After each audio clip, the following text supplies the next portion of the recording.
वालेकुम दोस्तों, कैसे हैं आप सब। Welcome to my channel. मैं आज आपको क्ले बनाना सिखाऊंगा जिसकी मदद से ये फूल बना हुआ है। आप देखें, मैं ऐसी क्ले आपको बनाना सिखाऊंगा घर पर।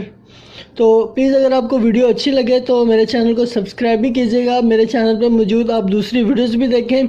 मैं बहुत अच्छे और आसान टिप्स देता हूँ जिन्हें घर में बआसानी किया जा सकता है। इसके लिए मैं 3 चीज़ों का इस्तेमाल कर रहा हूँ: पाउडर, ग्लू और पेंट। सबसे पहले हम 2 टेबलस्पून पाउडर डालेंगे एक खुले बर्तन में।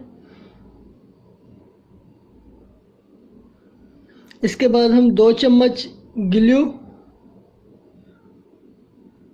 ये बनाना बहुत ही आसान है, आप इसे बाज़ार से मत ख़रीदें, घर पर बनाएं।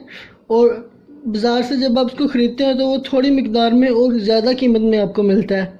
आप घर में इसे बनाएं, ये थोड़ी कीमत में ज़्यादा मिकदार में बनाएंगे। इसके बाद 2 चम्मच पेंट के। अच्छा, अब आपने इसको अच्छी तरह मिक्स करना है। 2-3 मिनट तक आपने इसे मिक्स करते रहना है कि जब ये सारा यकजा हो जाए। कलर आप कोई भी इस्तेमाल कर सकते हैं, जिस कलर के आप फूल वगैरह बनाना चाहते हैं आप वो कलर इस्तेमाल कर सकते हैं। मैंने ये देखें, क्ले बन गई। अब इसकी मदद से आप मज़े मज़े के आर्ट तैयार करें। वीडियो देखने का बहुत बहुत शुक्रिया। मेरे चैनल पर मौजूद दूसरी वीडियोस भी देखें। मेरे टिप्स अच्छे आसान होते हैं, तो प्लीज़ मेरे चैनल को